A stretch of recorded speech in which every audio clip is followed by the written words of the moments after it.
Hi, friends. I have a new book for you. It's called The Littlest Angel by Charles Tazwell, illustrated by Paul Micah.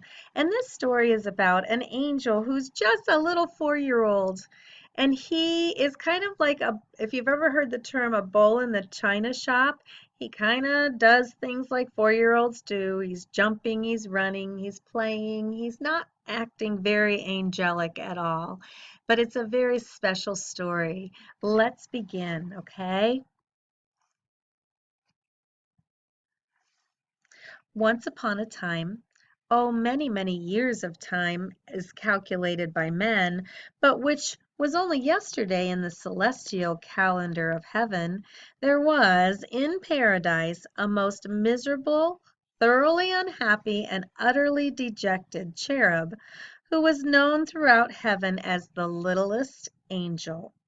He was exactly 4 years, 6 months, 5 days, 7 hours, and 42 minutes of age when he presented himself in the venerable gatekeeper to the venerable gatekeeper and waited for admittance to the glorious kingdom of God.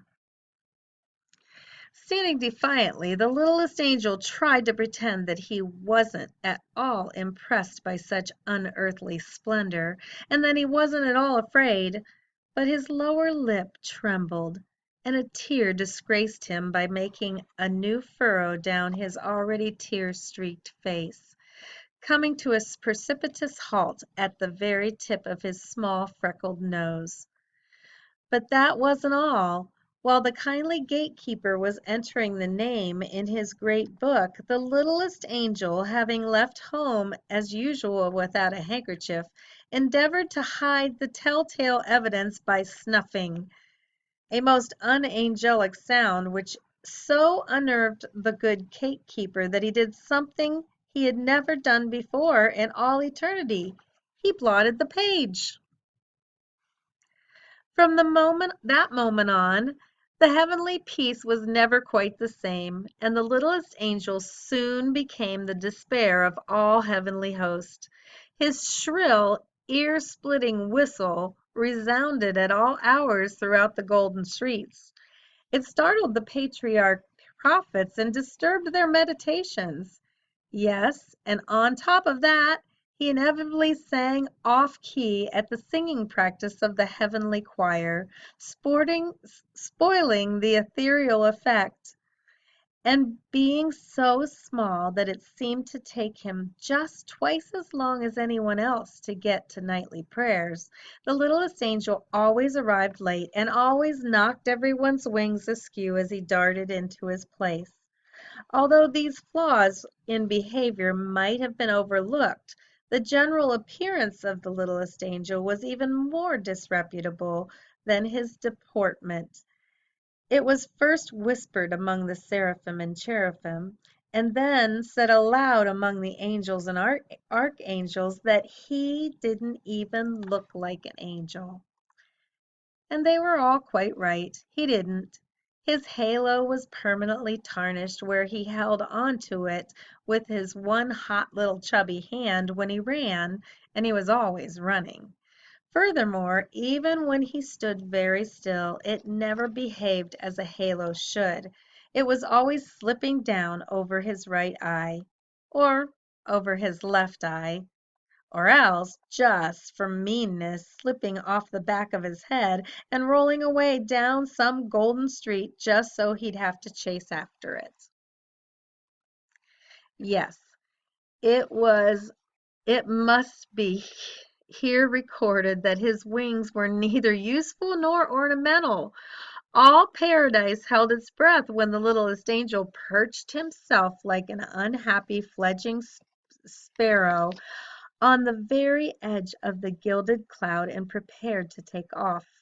He would teeter this way and that way, but after much coaxing and a few false starts, he would shut both of his eyes, hold his freckled nose, count up to 303, and hurl himself slowly into space.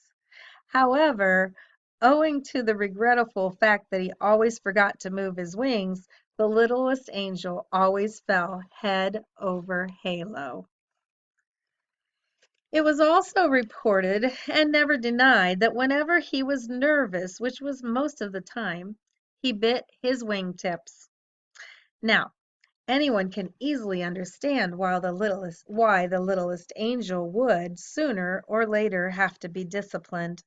And so, on an eternal day of an eternal month in the year eternal, he was directed to present his small self before an angel of the peace. The littlest angel combed his hair, dusted his wings, and scrambled into an almost clean garment, and then, with a heavy heart, trudged his way to the place of judgment. He tried to postpone the dreaded ordeal by loitering along the street of the guardian angels, pausing a few timeless moments to minutely inspect the long list of new arrivals, although all heaven knew that he couldn't read a word, and he idled more than several immortal moments to carefully examine a display of harps, although everyone in the celestial city knew that he couldn't play a note. But at length and at last he slowly approached the doorway, which was surmounted by a pair of gold scales, signifying that heavenly justice was dispensed within. To the littlest angel's great surprise, he heard a merry voice singing. The littlest angel removed his halo and breathed upon it heavily and then polished it upon his robe, a procedure which added nothing to his already untidy appearance, and then he tiptoed in. The singer, who was known as the understanding angel, looked down at the small culprit, and the little angel instantly tried to make himself invisible by the ingenious process of withdrawing his head into his robe, very much like a snapping turtle. At that, the singer laughed a jolly, heart-warming sound and said, "Oh, so you're the one who's been making heaven so unheavenly. Come here, cherub, and tell me all about it." The littlest angel ventured a furtive look, first one eye and then the other eye. Suddenly, almost before he knew it, he was standing close to the understanding angel, and was explaining how very difficult it was for a boy who suddenly finds himself transformed into an angel. Yes, and no matter what the archangel said, he'd only swung once. Well, twice. Oh, all right, then he'd swung 3 times on the Golden Gates. But that was just for something to do. That was the whole trouble. There wasn't anything for a small angel to do, and he was very homesick. Oh, not that paradise wasn't beautiful, but the earth was beautiful too. Wasn't it created by God Himself? Why, there were trees to climb and brooks to fish and caves to play at the pirate chief, the swimming hole, and the sun and rain and dark and dawn and thick brown dust, so soft and warm beneath your feet. The understanding angel smiled, and in his eyes was a long forgotten memory of another small boy from long ago.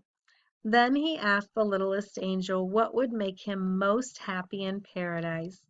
The cherub thought for a moment and whispered in his ear, "There's a box. I left it under my bed back home. If only I could have that." The understanding angel nodded his head. "You shall have it," he promised, and a fleet-winged heavenly messenger was instantly dispatched to bring the box to paradise. And then, in all those timeless days that followed, everyone wondered at the great change in the littlest angel, for among all the cherubs in God's kingdom, he was the most happy. His conduct was above the slightest reproach. His appearance was all that the most fastidious could wish for, and on excursions to Elysian fields, it could be said, and truly said, that he flew like an angel. Then it came to pass that Jesus, the Son of God, was to be born to Mary in Bethlehem in Judea. And as the glorious tidings spread throughout paradise, all angels rejoiced, and their voices were lifted to herald the miracle of miracles, the coming of the Christ child. The angels and archangels, the seraphim and cherubim, the gatekeeper, the wingmaker, yes, and even the halo-smith put aside their usual tasks to prepare their gifts for the blessed infant, all but the littlest angel. He sat himself down on the topmost step of the golden stairs and anxiously waited for inspiration. What could he give that would be most acceptable to the Son of God? At one time he dreamed of composing a lyric hymn of adoration, but the littlest angel was woefully wanting in musical talent. Then he grew tremendously excited over writing a prayer that would live forever in the hearts of men, because it would be the first prayer ever to be heard by the Christ child. But the littlest angel was lamentably lacking in literate skill. Oh, what could a small angel give that would please a holy infant? The time of the miracle was very close at hand when the littlest angel at last decided on his gift. Then, on that day of days, he proudly brought it from its hiding place behind a cloud and humbly, with downcast eyes, placed it before the throne of God. It was only a small, rough, unsightly box, but inside were all those wonderful things that even a child of God would treasure. A small, rough, unsightly box lying among all those other glorious gifts from all the angels of paradise, gifts of such rare and radiant splendor and breathless beauty that heaven and all of the universe were lighted by the mere reflection of their glory. When the littlest angel saw this, he suddenly knew that his gift to God's child was irreverent, and he devoutly wished he might reclaim his shabby gift. It was ugly. It was worthless. If only he could hide it away from the sight of God before it was even noticed. But it was too late. The hand of God moved slowly over all the bright array of shining gifts, and then paused, then dropped, then came to rest on the lowly gift of the littlest angel. The littlest angel trembled as the box was opened, and there before the eyes of God and all his heavenly host was what he offered to the Christ child. And what was his gift to the blessed infant? Well, there was a butterfly with golden wings, captured one bright summer day in the hills above Jerusalem, and a sky blue egg from the bird's nest in the olive tree that stood to shade his mother's kitchen door. Yes, and two white stones found on a muddy river bank where he and his friends had played like small brown beavers, and at the bottom of the box, a limp, tooth-marked leather strap, once worn as a collar on his mongrel dog, who had died as he had lived, in absolute love and infinite devotion. The littlest angel wept hot, bitter tears, for now he knew that instead of honoring the Son of God, he had been the most blasphemous. Why had he ever thought the box was so wonderful? Why had he dreamed that such utterly useless things would be loved by the blessed infant? In frantic terror he turned to run and hide from the divine wrath of the Heavenly Father, but he stumbled and fell, and with a horrified wail and a clatter of halo, rolled in a ball of misery to the very foot of the heavenly throne.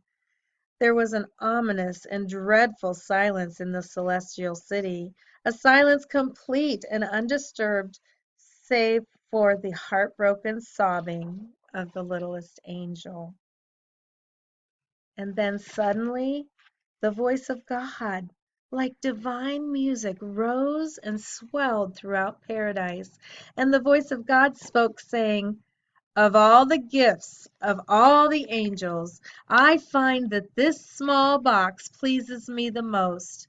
Its contents are the earth and of men, and my son is born to be king of both. These are the things my son, too, will know and love and cherish, and then, regretfully, will leave behind him when his task is done. I accept this gift in the name of the child Jesus, born of Mary, this night in Bethlehem." There was a breathless pause, and then the rough, unsightly box of the littlest angel began to glow with a bright, unearthly light. And then the light became a lustrous flame, and the flame became a radiant brilliance that blinded the eyes of all the angels.